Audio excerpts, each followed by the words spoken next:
يا أيها الذين آمنوا إذا نودي للصلاة من يوم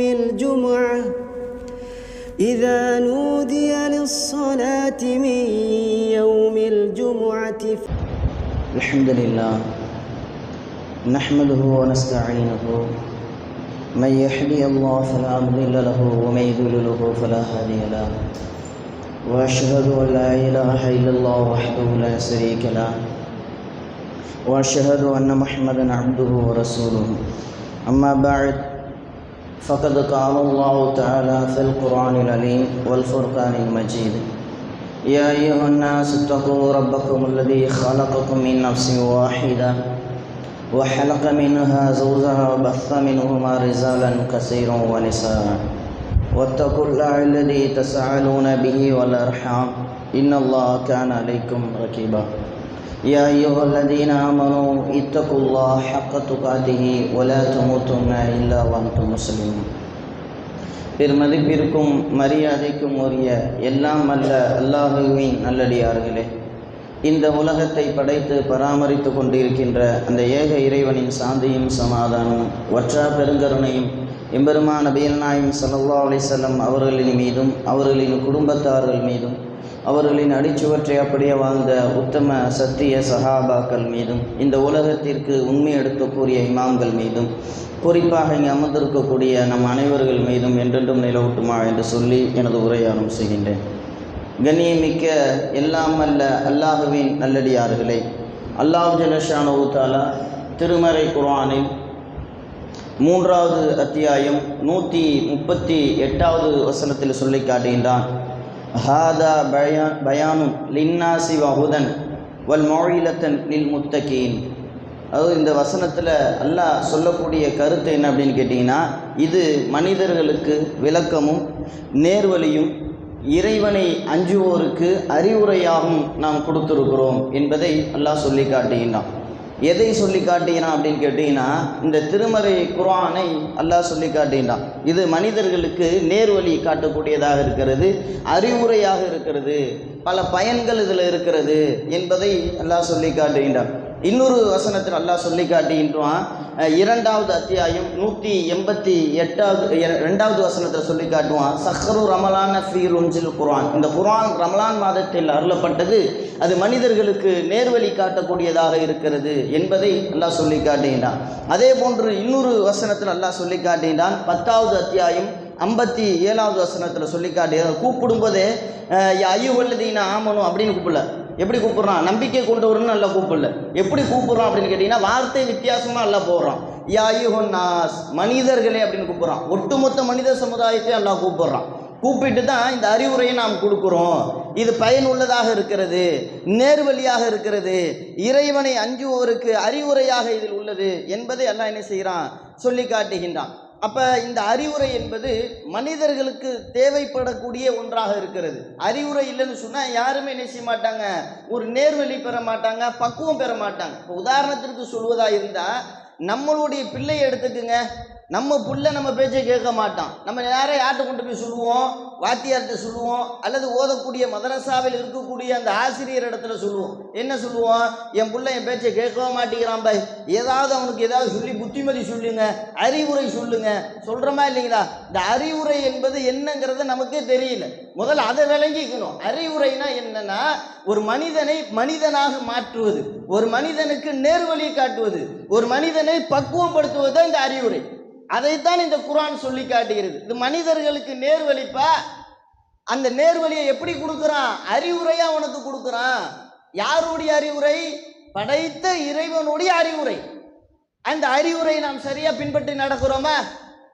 திருக்குர்ஆனை எடுத்து பாருங்க, ஏராளமான விஷயங்களை அல்லாஹ் சொல்லிட்டு, அஃலா தஅகிலூன், விளங்க மாட்டீங்களா, படிப்பினை பெற மாட்டீர்களா என்பதைத்தான் அல்லாஹ் கேட்பான். இப்போ அறிவுரையாக அல்லாஹ் சொல்லி காட்டுகின்றான். அந்த அறிவுரையிலே சிறந்த அறிவுரை அல்லாஹ் சொல்லி காட்டுகின்றான். 41வது அத்தியாயம் 30வது வசனத்தில் அல்லாஹ் சொல்லி காட்டுகின்றான். இன்னல்லதீன காலு ரப்புனல்லாஹ சும்மஸ்தகாமு தனஸ்ஸலு அலல் மலாயிகத்தி அல்லா தகாஃபு வலா தஹ்சனு வ அப்சிரு என்பதை அல்லாஹ் சொல்லிக்கார். இந்த வசனத்தில் அல்லாஹ் சொல்லக்கூடிய கருத்து என்ன அப்படின்னு கேட்டிங்கன்னா, எங்கள் இறைவன் அல்லாஹ் தான் என்று நீங்கள் உறுதியாக நம்ப வேண்டும். சாதாரணமாக நம்பக்கூடாது. இது அல்லாஹ் மனிதர்களுக்கு சொல்லக்கூடிய ஒரு அறிவுரை. இந்த அறிவுரையை நாம் ஏற்று நம்மளுடைய வாழ்க்கையில நடைமுறைப்படுத்தி இருந்தோம்னு சொன்ன ஏராளமான விஷயங்களுக்கு அது தீர்வாக இருந்திருக்கும். ஆனா நாம என்ன செய்ய மாட்டேங்கிறோம்? அதை எடுத்து பார்க்க மாட்டேங்கிறோம். இந்த உலகத்துல படைத்த இறைவனை தவிர நமக்கு உதவக்கூடியவர் யார்? அதைத்தான் நல்லா சொல்றான். உறுதியா நம்பு, எக்கீல் உறுதியா நம்புங்க. படைத்த இறைவன் ஒருத்தன் இருக்கிறான், அவனை நம்மளை பார்க்கறான், எல்லா விஷயத்தையும் கேள்வி கேட்பான். அப்படி கேள்வி கேட்டா நம்ம இடத்துல என்ன பதில் இருக்கிறது என்பதை முதலில் விளங்கிக் கொள்ளுங்கள் என்று சொல்லிட்டு அடுத்ததா சொல்றான், யார் இப்படி நம்புகிறார்களோ அவர்களுக்கு தனஸ்ஸல் மலாயிகத்து மலக்குமார்களை கொண்டு நாம் என்ன செய்வோம்? பலப்படுத்துறோம். சாதாரணமா ஒன்று கிடையாது. இறைவனை நீங்க நம்பிட்டீங்கன்னு சொன்ன எப்படிப்பட்ட சூழ்நிலையாக இருந்தாலும் இறைவன் என்ன செய்வான்? கைவிட மாட்டான். அதற்கு மிகப்பெரிய எடுத்துக்காட்டு என்ன தெரியுங்களா? நபிகள் நாயகம் ஸல்லல்லாஹு அலைஹி வஸல்லம் அவர்கள் சொந்த நாட்டை விட்டு விரட்டி அடிக்கப்படுகிறார்கள். மதீனாவுக்கு போறாங்க. போகக்கூடிய நேரத்தில் 100 ஒட்டகம் அவர்களுடைய தலைக்கு பரிசாலிக்கப்படுகிறது. யார் கொண்டு வருகிறார்களோ அவர்களுக்கு 100 ஒட்டகம் என்பதை என்ன செய்யப்படுகிறது? சொல்லப்படுகிறது. அப்ப என்ன செய்யறாங்க? அவங்களோட போகக்கூடியவங்க யாரு? அபூபக்கர் சித்திக் ரலியல்லாஹு அவர்களும் நபிகள் நாயகம் ஸல்லல்லாஹு அலைஹி வஸல்லம் அவர்களும் போறாங்க. அப்படி போகக்கூடிய அந்த நேரத்தில் என்ன நடக்கிறது அப்படின்னு கேட்டீங்கன்னா, எதிரிகளுடைய படை பக்கத்துல வந்துட்டாங்க. ஒரு சின்ன மலை குன்று தான். அதுல என்ன செய்யறாங்கன்னா, அந்த மலை குன்றுக்கு பின்னால நிக்கிறாங்க. அப்ப அபூபக்கர் சித்திக் ரலியல்லாஹு அவங்களை பார்க்கிறாங்க. அல்லாஹ்வுடைய தூதர் அவங்களுடைய முகத்துல ஒரு பயம் தெரிகிறது. ஏன் வந்தாங்கன்னா எதிரி நம்மளை சாவடிச்சிடுவாங்க, அந்த மாதிரி ஒரு சூழ்நிலை. எதிரிகளுடைய தாக்கம் ரொம்ப பயங்கரமா இருக்கிறது. 2 பேர் தான். எவ்வளவு பேர் வராங்க தெரியுங்களா? பயப்படுறாங்க. அல்லாஹ்வுடைய தூதர் சொன்னார்கள், அபூபக்கரே என்ன பயப்படுறீங்களா கேட்குறாங்க. என்ன பயப்படுறீங்களா அப்படின்னு கேட்டுட்டு, நீங்களும் நானும் இருக்கிறேன்னு நினைச்சுக்கிட்டு இருக்கீங்களா? நம்மளோட 3ஆவதா ஒரு ஆள் இருக்கானே, நம்பிக்கையை மறந்துட்டீங்களான்னு கேட்குறாங்க. யாருன்னு கேட்கும்போது, படைத்த இறைவன் இல்லையா, அவனை தவிர இந்த உலகத்தில் எவன் பாதுகாவலன்? பயப்படாதீங்க, அல்லாஹ் நம்ம கூட இருக்கிறான் அப்படின்னு சொல்லி உறுதியா நம்பினாங்க. அது அபூபக்கர் சித்திக் ரலியல்லாஹு அவர்களும் நம்பினார்கள். அந்த நம்பிக்கை அல்லாஹ் பலப்படுத்துறான். எப்படி பலப்படுத்துறான்? எதிரியுடைய படை அப்படி தலையை திருப்பினார்கள் என்று சொன்னால் இவர்கள் இருப்பது தெரிந்துவிடும். ஆனால் அந்த நேரத்தில் அல்லாஹ் என்ன செய்றான்? மலக்குமார்களை கொண்டு அவருடைய தலை அப்படியே திருப்பி விட்டான். ஏன்? உறுதியான நம்பிக்கை. அதுல தான் இந்த வசனத்தில் அல்லாஹ் அறிவுரையா சொல்றா, நீ என்ன நம்பு, உனக்கு மலக்குமார்களை கொண்டு நான் பாதுகாப்பு தரேன், சும்மா விட்டுருவேன், இந்த உலகத்துல சோதனை தருவேன், அந்த சோதனையை நீ எதிர்கொள். என் வீட்டில் கஷ்டம், என் வீட்டில் இன்னும் சொல்ல போனா சில ஆட்கள்லாம் பார்த்தீங்கன்னா அந்த கொள்கைன்னு வரக்கூடிய நேரத்தில் அப்படியே தடம் கொண்டு போறாங்க. கேட்ட என்ன சொல்றாங்க? வீட்டில் நல்லது கெட்டது இருக்காதாவை, ஒரு திருமணம்னா 4 பேர் வர மாட்டேங்கிறாங்க, அந்த கொள்கையில் உறுதியாக இருந்தா கொஞ்சம் அப்படி அனுசரித்து தான் போகணும். என்ன பண்ணுறது? எல்லாரையும் 4 தாய் தந்தை பிள்ளையெல்லாம் பார்க்க வேண்டாமா? எல்லாத்தையும் தானே பார்த்து அனுசரித்து இருக்கணும். அப்படி இருக்கும்போது என்ன பண்ணுறது? எல்லாத்தையும் அனுசரித்து தான் போகணும். அம்மா ஒரு எல்லா கையும் 5 விரலும் ஒரே மாதிரி இருக்கா. இதுக்கு ஒரு வியாக்கியான வேற. 5 விரல் ஒன்றா இருந்தால் நல்லா விளைக்கிங்க, 5 விரல் ஒன்றா இருந்தால் அள்ளி சாப்பிட முடியாது. இதுக்கு ஒரு வியாக்கியானம் சொல்லி நம்ம என்ன செய்கிறோம்? சொந்தத்தில் ஆதரிச்சு தானே வாழணும், அவங்களோட சந்தோஷமா இருக்க வேண்டாமா? நீங்க என்ன இப்படி பேசுறீங்க? அடே, எனக்கு அந்த சொந்தமே தேவையில்லை. எவன் அதுல உறுதியா இருக்கிறானோ அவன் தான் அல்லாஹ்வை நம்புறான். நாளைக்கு இறந்து போயிட்டா தூக்கி போறதுக்கு ஆள் வேணுமா? ஏன் மலக்குமார்களை கொண்டு அல்ல பாதுகாப்பு தர மாட்டானா? ஏன் அந்த நம்பிக்கை நம்மளுடைய உள்ளத்துல வரமாட்டேங்கிறது? சஹாபாக்கள் நம்பினார்களே. பத்ர் போர்க்களம் 8வது அத்தியாயம் 9வது வசனத்தை படிச்சு பாருங்க. அதுல இறைவன் எடுக்கக்கூடிய பாடம் என்ன? கனிமத்து பொருளை மறைப்பதற்காக போகிறார்கள். எதிர்பாராத விதமாக யுத்தமாக மாறுகிறது. 1000த்திற்கும் அதிகமான பேர் பத்ர் போர்க்களத்தில் வந்து நிற்கிறார்கள். குறைஷி படம், ஆயுதம் இல்ல, நோன்பு பிறை 18 எல்லாம் நோன்பு வச்சிருக்கிறாங்க. நோம்போட போய் நிற்கிறார்கள் நிராயுதபாணியாக. ஒரு ஒட்டகத்திற்கு 3 பேர் என்ற விதமாக போகிறார்கள்.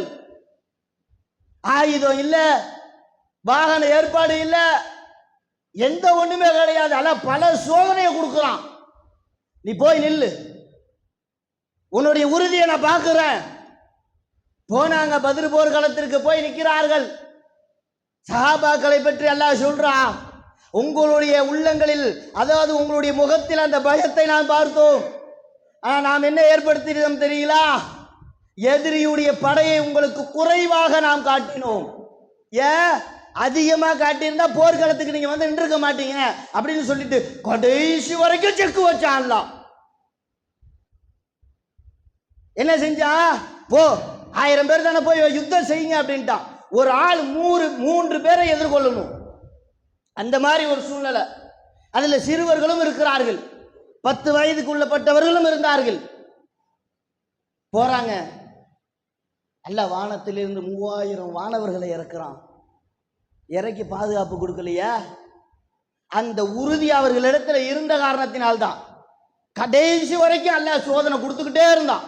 பல சோதனைகளை கொடுத்தான். போ, வாளி இல்ல, யுத்தம் செய்யணும், போய் நில்லு, நீ நின்றினாதான் உனக்கு நான் பாதுகாப்பு தருவேன். இந்த உலகத்தில் இந்த சொந்தம் என்பது இந்த உலகத்தோடு முடிந்து விட்டது. பெற்ற தாயா இருந்தாலும், பெற்றெடுத்த பிள்ளையா இருந்தாலும், நாளை மறுமை நாளில் நீ யாரா என்று என்னை பார்த்து கேள்வி கேட்பான். அதை இறைவன் திருமறை குர்ஆனிலே சொல்லி காட்டுகின்றார். ஃபைதா ஜாஅத் ஷாஹா யௌம யஃபிருல் மர்உ மின் அஹீஹி வ உம்மிஹி வ அபீஹி வ ஸாஹிபதி வ பனி. நாளை மறுமை நாளில் ஒவ்வொருவனும் ஒவ்வொரு தாயை விட்டு, தந்தையை விட்டு, பிள்ளையை விட்டு, மனைவி விட்டு, எல்லாரையும் விட்டு ஓடுவான். ஏன்?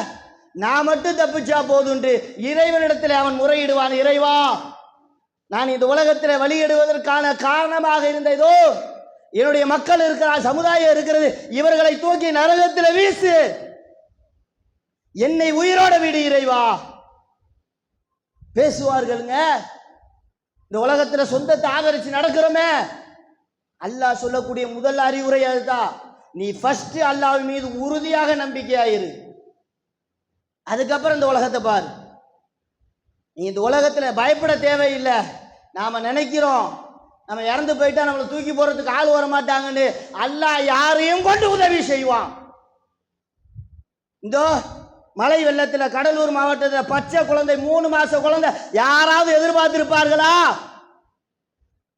ஒரு அண்ணா கூடையில வச்சு தூக்கிட்டு வராங்களே. அல்லாஹ் நினைத்தானே ஆனால் யாருக்கும் எப்படியும் உதவி செய்வான். அதற்கு மிகப்பெரிய எடுத்துக்காட்டு அது. ஆனா நம்மள்ட்ட அந்த உறுதி இல்லையே. உறுதிப்பாடு என்பது இப்படி இருக்கணும்.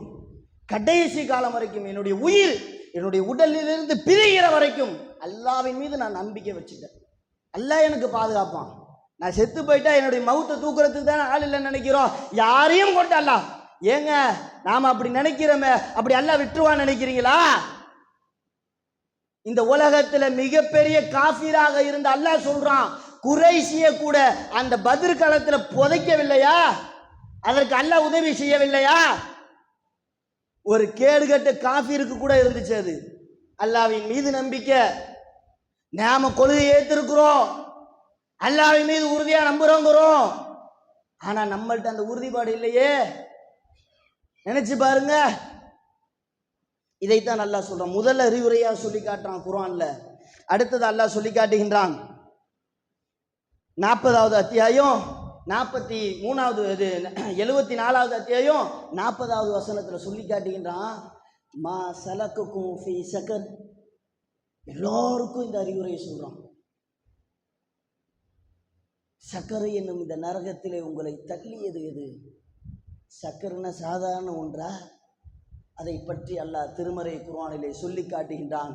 அது கொஞ்சம் கூட மிச்சம் வைக்காது, மனிதர்களை அழித்து நாசமாக்கிவிடும். அந்த சக்கரை என்ற அந்த நரகத்திலே உங்களை தள்ளியது எது என்று கேட்கும்போது, காலூ லம் நஹ்னு மினல் முஸல்லி, நாங்கள் தொழுவோராக இருக்கவில்லை, வலம் நகூனு மினல் மிஸ்கீன், ஏழைக்கு உணவளிப்பவராகவும் இருக்கவில்லை, வகுல்னா நஹுல்லு மால் ஹாஸிலீன், இந்த உலகத்திலே வீணர்களோடு நட்பு பாராட்டி கொண்டிருந்தோம். தொழுகை நம்மளிடத்துல இருக்கிறதா? அல்லாஹ் மீது உறுதியா நம்பிட்டு அடுத்த அறிவுரை அல்லாஹ் சொல்லுது என்ன?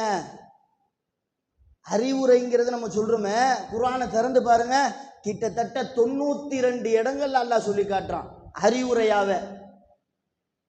நீங்க அறிவுரை பெற மாட்டீர்களா, பயன் பெற மாட்டீர்களா அப்படின்னு கேட்டுட்டு அல்லாஹ் சொல்லக்கூடிய அறிவுரைகள்ல ஒரு அறிவுரை என்ன? தொழுவ மாட்டீங்களா? நீங்க தொழுவலனா அது உங்களை நரகத்தில் கொண்டு போய் சேர்த்து விடும்பா. நான் இந்த உலகத்தில் தொழுவாதற்கான காரணமாக இருந்தது என்ன? அதன் முடிவில் அல்லாஹ் சொல்றான் பாருங்க, வகுல்னா நஹூது மால் ஹாஸிலீன். இந்த உலகத்தில் வீணர்களோடு நட்பு பாராட்டிக்கிட்டு இருந்தோம். காலையில் ஃபஜருக்கு எழுந்திருக்க முடியல. என்ன காரணம்? நைட்டு வீடியோ ஃபேஸ்புக் பார்த்துக்கிட்டு இருந்தேன், இன்ஸ்டாகிராம் பார்த்துக்கிட்டு இருந்தேன், வாட்ஸ்அப்பில் கடலை போட்டுக்கிட்டு இருந்தேன். இதுதானே குரூப்பில் உட்காந்துட்டு பேசிக்கிறது, பலா கழுவுறது. என்னத்தை பேசினோம்? இதனால என்ன பயன் நடந்தது? காலையில் ஃபஜருக்கு ஷைத்தான் ஒன்று கடிச்சிட்டு போயிடுறான். அறிவுரை அல்லாஹ் சொல்லலையா? நாளை மறுமை நாளிலே கேட்கக்கூடிய கேள்விகளில் முதல் கேள்வி, நீ தொழுதியாப்பா? அதுலேயும் சில ஊர்களெல்லாம் பார்த்தீங்கன்னு சொன்ன, இந்த தொழுவாளிகள் இருக்கிறாங்கல்ல, சில நேரங்களில் ஃபஜருக்கு லேட்டாக வந்துடுவாங்க, ஜமாத்து லேட்டாக வச்சுருவாங்க. இன்னும் 2 ஜமாத்து வைக்கிறிய, ஏன் முதல் ஜமாத்தில் வர முடியாதா? அல்லாஹ்வுடைய தூதர் சில சலுகைகளை கொடுத்துருக்குறாங்க. அது சலுகை 24 மணி நேரமும் ஃபாலோ பண்ணாதான் அது தப்பு. என்னைக்காவது ஒரு நாள் இந்த மாதிரி 2வது ஜமாத்து வைக்கக்கூடிய நேரத்தில் அல்லது வெளியே போயிட்டு வந்து 2வது ஜமாத்து வைக்கக்கூடிய நேரத்தில் அதை ஒரு குறையாக சொல்லிக்கிட்டு அதுலேருந்து அந்த ஆள் பள்ளியாச பக்கத்தே வரதில்லை. எனவே எப்போ வந்தாலும் ஏதாவது ஒன்று சொல்லிக்கிட்டே இருக்கிறாரு, எதையாவது பேசிக்கிட்டு இருக்கிறாரு. இது நமக்கு சங்கடத்தை ஏற்படுத்துது. இதற்காக நம்ம விலகி போயிடலாமா? நினைச்சு பாருங்க. அல்லாஹ் சொல்லக்கூடிய அறிவுரைங்க, பள்ளியாசலுக்கு வாங்குறான், வந்து தொழுவுங்கிறான். நீ தொழுவுலன்னா நாளை மறுமை நாளில் நரகத்துக்கு போயிடுவப்பா என்பதை சொல்லி காட்டுகின்றான். இன்னொரு வசனத்தில் அல்லாஹ் சொல்லி காட்டுகின்றான், நாளை மறுமை நாளில் அல்லாஹ் என்ன செய்வானா? சஜிதா, கெண்டை கால் திறக்கப்பட்டு, அடுத்த அத்தியாயத்தில் பேசுவான், கெண்டை கால் திறக்கப்பட்டு சஜிதா செய்ய அழைக்கக்கூடிய நேரத்தில் அது அவர்களுக்கு இயலாது. ஏன்பா இயலாது? அடுத்த வசனத்தில் அல்லாஹ் பேசுவான். இந்த உலகத்தில் நல்ல வாழ்க்கையை நம்ம கொடுத்தோம், இன்பமான வாழ்க்கையை கொடுத்துருந்தோம், உடல் ஆரோக்கியத்தை கொடுத்துருந்தோம், ஆனால் தொழுகாமல் விட்டு விட்டார்கள். அதனால இப்ப சஜிதா செய்ய இயல அவங்களுக்கு. மறுமை நாள் அல்லாஹ்விடத்தில் முதல் காரியமே செய்வது இந்த சஜிதா தான். அல்லாஹ் ஃபர்ஸ்ட் வருவான் மறுமை நாள்ல. 8 வானவர்கள் அப்படியே சுமந்து கொண்டு வருவார்கள். அரிசி சுமக்கக்கூடிய அந்த வானவர்கள் இறைவனை கொண்டு வந்து அப்படியே வைப்பாங்க. அப்படி வரக்கூடிய நேரத்தில் அல்லாஹ் ஃபர்ஸ்ட் தன்னுடைய கெண்டை காலை திறக்கப்பட்டு சஜிதா செய்ப்பா சொல்லுவான். முடியுமா? அது முடியாது. காரணம் என்ன? இந்த உலகத்தில் தொழுவுல. இந்த உலகத்தில் தொழுவுலன்னா மறுமை நாளில் தொழுவ முடியுமா? மறுமை நாளில் சஜிதா செய்ய இயலாது. அதைத்தான் அல்லாஹ் சொல்றான். நமக்கு ஆரோக்கியமான உடல் எல்லாம் கொடுத்துருக்காங்கல்ல, அறிவுரையா சொல்றாங்க. அல்லாஹ் கடுமையான வார்த்தையெல்லாம் போடல, அடுத்தடுத்த வசனங்கள்ல கடுமையா அல்லாஹ் போட்டிருக்கிறான். இந்த இடத்துல ஒரு அறிவுரையா தான் சொல்லி காட்டுறான். எந்த அளவுக்கு கடுமையான வார்த்தைகள் நல்ல அறிவுரை சொல்றான் தெரியுங்களா? 64வது அத்தியாயத்தில் அல்லாஹ் பேசுவான், அம்மாமன் ஊத்திய கிதாபு பிசிமாலிஹி ஃபயகூலு யா லைத்தனி லம் ஊத்திய கிதாபியா. புத்தகம் தனது இடது கையால் கொடுக்கப்பட்டவன் அவன் சொல்லுவானா, என்னுடைய புத்தகம் எனக்கு கொடுக்கப்படாமல் இருந்திருக்க கூடாதா? வலம் அதிரிமா ஹிசாபியா, என்னுடைய விசாரணை என்னவாகும் தெரியலையே. யா லைத்தஹா கானத்தில் காலியா, இருப்புடன், அதாவது கொஞ்சமாவது என்னுடைய அமல்களோடு நான் மரணிச்சிருக்க கூடாதா?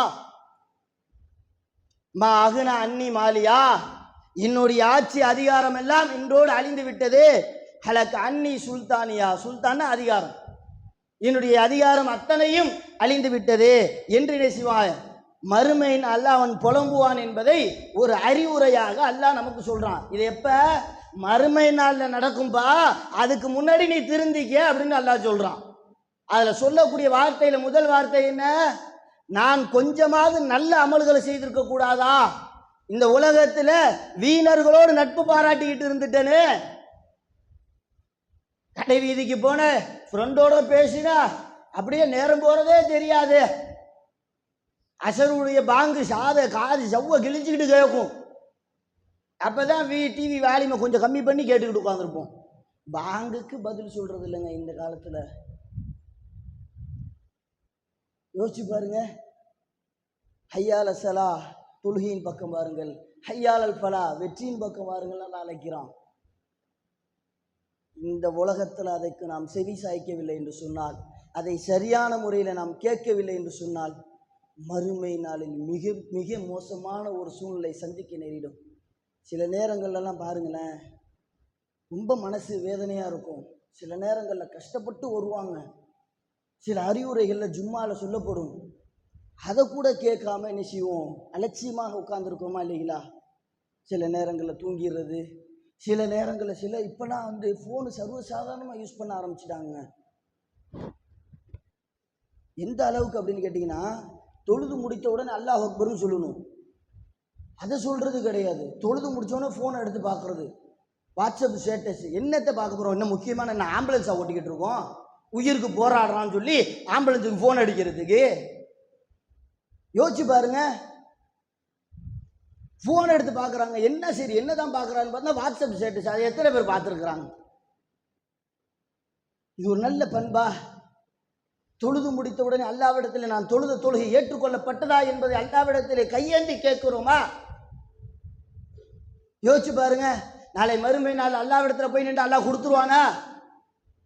எவ்வளோ அறிவுரைகள் நான் இந்த உலகத்தில் சொன்னேன், கேட்டியாப்பா? அதையும் அல்லாஹ் சொல்லி காட்டுறான். 62வது அத்தியாயம் 12வது வசனத்தை படிச்சு பாருங்க. தகாது தமையசு மினல் கைல் குல்லம உல்கிய ஃபீஹா ஃபௌஸுன் ஸஅலம் ஹஸனத்துஹா அலம் யாதீக்கும் நதீர். கடுமையான வார்த்தை. மறுமை நாளில் அல்லாஹ் கொத்து கொத்தாக மனிதர்களை நரகத்தில் தூக்கி போடக்கூடிய நேரத்தில் மனுஷன் கேட்பானா, இறைவா என் மீது இரக்கம் காட்டு, என் மீது கருணை காட்டு இறைவா, இந்த நரகம் என்னை உச்சமைக்கவில்லை, என்னை அழித்து நாசமாக்கி விட்டது இறைவா என்று கத்துவான், கதறுவான். துளி அளவுக்கு கூட அல்ல இறக்கப்பட மாட்டான், கொஞ்சம் கூட இறக்கப்பட மாட்டான். மனுஷன் கேட்பான், என் மீது இறைவன் இறக்கப்படல. அதனுடைய காவலாளிகள் இடத்துல முறையிடுவார்கள்.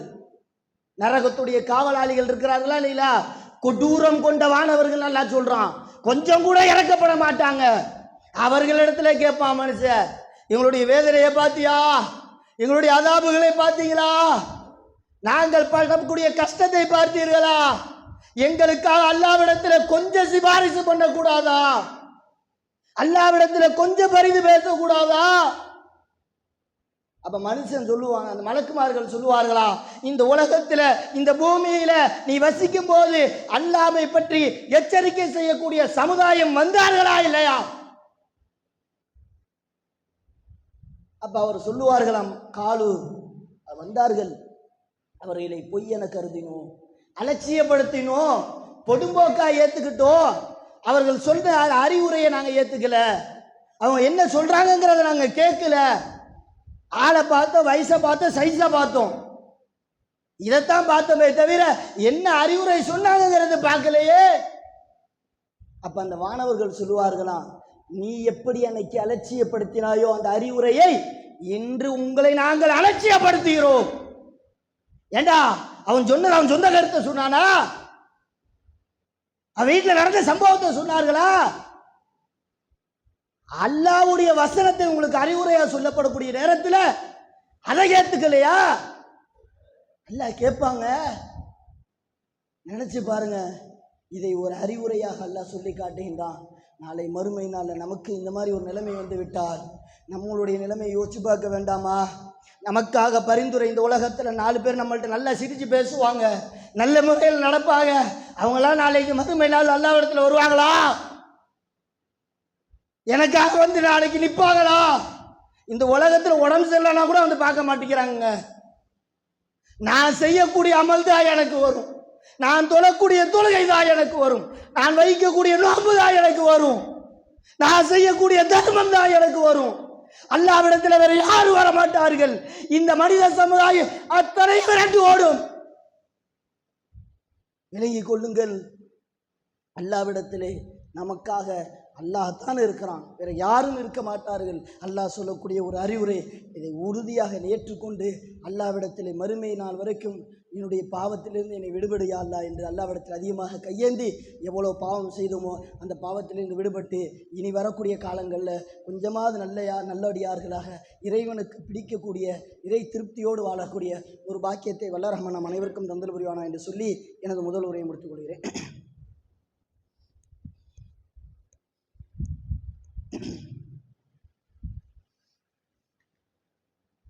அல்ஹம்துலில்லாஹ். கண்ணியமிக்க எல்லாம் வல்ல அல்லாஹ்வின் நல்லடியார்களே, கடந்த சில தினங்களுக்கு முன்னால் கர்நாடகா மாநிலத்தில் 6ஆம் வகுப்பு படிக்கக்கூடிய மாணவர் 3 பூரி சாப்பிட்டு என்ன செய்கிறார், இறந்து போகிறார். அவரை மருத்துவமனைக்கு கொண்டு போகிறாங்க. மருத்துவமனைக்கு கொண்டு போன உடனே அங்கே ஏற்கனவே அவர் மரணித்து விட்டார் அப்படின்னு சொல்கிறாங்க. அதுக்கு ஒரு வாரத்துக்கு முன்னால் ஒரு 2 வயது பச்சிளம் குழந்தை 3 பிஸ்கெட்டு சாப்பிட்டுட்டு இருந்தாங்க, மூச்சு திணறி இறந்து போகிறாங்க. அப்போ என்ன அப்படின்னு அந்த செய்தியை படிக்கக்கூடிய நேரத்தில் பெறக்கூடிய பாடம் என்ன அப்படின்னு கேட்டிங்கன்னா, சாப்பிடுவது கூட இன்னைக்குள்ள குழந்தைகளுக்கு தெரியல, சாப்பிட்றது தெரியல, எப்படி சாப்பிடணும் விக்கிட்டு சாப்பிட்றாங்க, அவசரமாக சாப்பிட்றாங்க. அப்போ அல்லாஹ்வுடைய தூதர் அழகாக சொல்லி காட்டுறாங்க. ஒரு சிறுவர் என்ன செய்கிறார், அல்லாஹ்வுடைய தூதருடைய காலத்தில் ஒரு 7 வயது மதிக்கத்தக்க ஒரு குழந்தை அவர் விருந்தில் உட்காந்து சாப்பிட்றாங்க. சாப்பிடக்கூடிய நேரத்தில் அல்லாஹ்வுடைய தூதர் கூப்பிட்டு அவர் பக்கத்தில் போய் உட்காந்துருக்குறாங்க. உட்காந்தா அந்த தட்டு அங்கிட்டும் இங்கிட்டும் போய்கிட்டு இருக்கிறது. பக்கத்தில் போய் உட்காந்து ஒரு சிறுவரே அப்படின்னு கூப்பிட்டு அவர்கிட்ட சொல்கிறாங்க, சாப்பிடுவதற்கு முன்னால் கையை கழுவிக்கிங்க, ஓரத்துலேருந்து அள்ளி சாப்பிடுங்க, பிஸ்மில்லா சொல்லிக்கிங்க, கீழே சிந்தாதீங்க, கொஞ்சம் கொஞ்சமாக எடுத்து சாப்பிடுங்க, ஓரத்துலேருந்து சாப்பிடுங்க. நீங்கள் உழைப்பி வச்சா கூட வேறு யாராவது சாப்பிடுவாங்க, நீங்கள் மொத்தமாக போட்டு பிரட்டிட்டீங்கன்னு சொன்னால் யாரும் சாப்பிட மாட்டாங்க. ஆனால் இங்கே நூறு பிள்ளைங்களை பாருங்களேன், வீட்டிலேயே சாப்பிட்றான். எப்படி சாப்பிட்றான், பள்ளத்தை பறிக்கிறான், புளியை தோண்டி ஊற்றுங்கிறான் குழம்பு. ஏன்டான்னு கேட்டால் அது நம்ம பெற்றவங்க அதை ஃபோட்டோ பிடிச்சி இல்லை வீடியோ எடுத்து வாட்ஸ்அப் ஸ்டேட்டஸில் வைக்கிறது. பிள்ளைய பார்த்தியா எப்படி சாப்பிட்றான் பார்த்தியா, என்ன இது, என்ன பண்பு. அவன் உழைப்பி வச்சானா அதை கொண்டு போய் நாய்க்கு போட்டுருது, நாய் அடிச்சுக்கிட்டு கரலும். சாயங்காலம் அதை எடுத்து மதரசாவுக்கு புள்ள வரமாட்டான். ஏன்டா, நாய் தொல்லை யாருக்கு, நாம தான் அந்த நாயை உருவாக்கி விட்டுறோம். வீட்டுக்கு முன்னாடி பிரியாணியை கொட்டி விட்டுறோம், இல்லை எலும்பை போட்டு விட்டுறோம், புள்ள எப்படி வருவான். அப்போ இஸ்லாம் அழகான ஒரு வழிமுறையை சொல்லி காட்டுது, அதை நம்ம செய்கிறது கிடையாது. அதுக்காகத்தான் நம்ம கிளையின் சார்பாக ஒரு இஜ்திமா நிகழ்ச்சி ஒன்று வைத்திருக்கிறார்கள். இஸ்லாம் என்ன சொல்லி காட்டுகிறது, இஸ்லாத்துடைய பண்பு என்ன, எப்படி நாம், அதாவது நபிகள் நாயகம் ஸல்லல்லாஹு அலைஹி வஸல்லம் தெளிவாக சொல்லிட்டாங்க. அல்லாஹ் குர்ஆன்ல சொல்கிறான், லக்கது கான லக்கும் ஃபீ ரசூலில்லாஹி உஸ்வத்துன் ஹஸனா, இந்த தூதரிடத்தில் உங்களுக்கு அழகிய முன்மாதிரி இருக்கிறது என்பதை அல்லாஹ் சொல்கிறான். அப்போ ஒரு மனிதன், ஒரு குழந்தை இந்த உலகத்தில் பிறப்பதிலிருந்து ஒரு மனிதனை சவக்குழியில் வைத்து அடக்கம் செய்கின்ற வரைக்கும் அத்தனை விஷயத்தையும் அல்லாஹ்வுடைய தூதர் சொல்லி காட்டிட்டார்கள். எல்லாருக்கும் எல்லாம் தெரியாது. சில நேரங்களில் நாம் போய் கற்றுக்கொண்டால்தான் அது போன்ற விஷயங்களை நாம் என்ன செய்ய முடியும், நடைமுறைப்படுத்த முடியும். என்னுடைய மனைவிக்கு நான் ஊட்டி விடக்கூடிய உணவு கூட அது தர்மமாக அமைகிறது என்று அல்லாஹ்வுடைய தூதர் சொன்னார்கள். அப்போ இதெல்லாம் எப்படி தெரியும், இது போன்ற மார்க்க சொற்பொழிவுகள் நடத்தக்கூடிய நேரத்தில் அதில் சொல்லி கொடுப்பாங்க. தொழுகையுடைய பயிற்சி, ஜனாஜா பயிற்சி. ஒரு வீட்டிலங்க மௌத்து கிடக்கு, அசருக்கு அடக்கம் பண்ணுறாங்க. அசர் தொழுகை எத்தனை மணிக்கு, 4:15. மணி எத்தனை, 4. யாரும் கேட்டால் யாருமே இல்லை. கேட்டால் குளிப்பாட்டுறது தெரியல, குளிப்பாட்டுறவங்களுக்கு உடம்பு சரியில்லை. எவ்வளவு வேதனை தெரியலாங்க, வெளியில் போய் சொல்ல முடியுமா அதெல்லாம். ஒரு ஜனாஜா குளிப்பாட்டுறதுக்கு முன் வர மாட்டோம், குளிப்பாட்ட தெரியலன்றோம். கேட்டால் ஏதோ ஐதீகம் மாதிரி, ஏதோ சாஸ்திர சம்பிரதாயம் மாதிரி அதை ஒரு பெருசாக பார்த்துக்கிட்டு இருக்கோம். அப்போ அந்த மாதிரிலாம் இல்லாமல் குளிப்பாட்டுவது என்பது எளிதுதான். அதை எப்படி குளிப்பாட்டணும் என்பதை சில சட்டங்களை சொல்லி கொடுத்தார்களே தவிர வேறு ஒன்று கிடையாது. அப்போ அதை குளிப்பாட்டக்கூடிய பயிற்சி. தொழுகையில் நம்ம தொழுகிறோம்ல, நம்மளை நிறைய பேர் இப்போ பார்த்துருக்கீங்களா, காலத்துக்கு தகுந்தவர் மாற்றிக்கிறாங்க.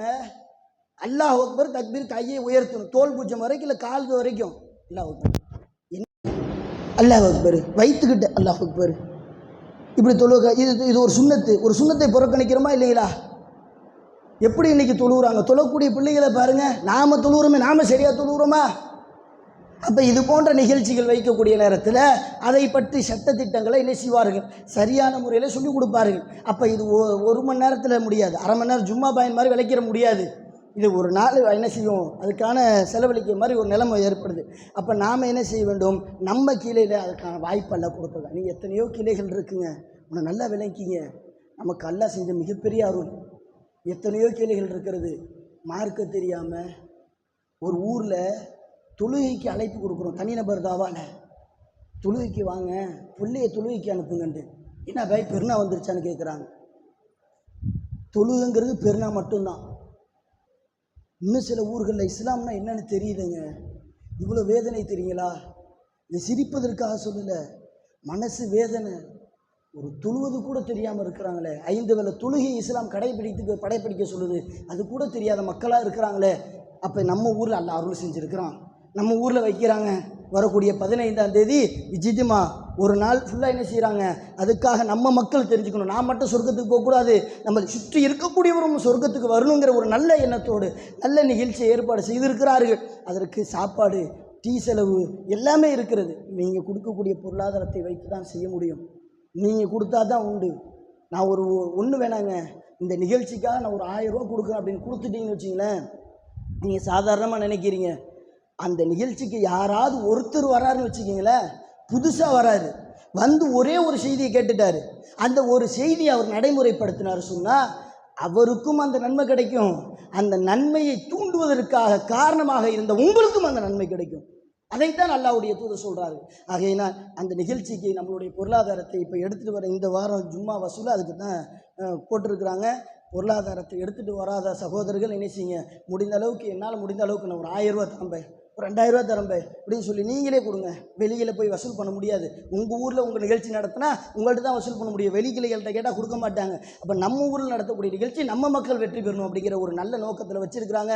அதிகமாக பொருளாதாரத்தை கொடுத்து மறுமையில் அதற்கான கூலியை பெறக்கூடிய ஒரு பாக்கியத்தை வல்ல ரஹ்மான் நம் அனைவருக்கும் தந்தல் புரிவானா என்று சொல்லி எனது உரையை முடித்துக் கொள்கிறேன். வாஹித் தவானா அல்ஹம்துலில்லாஹி ரப்பில் ஆலமீன். அஸ்ஸலாமு அலைக்கும் வரஹ்மத்துல்லாஹி வபரகாத்துஹு.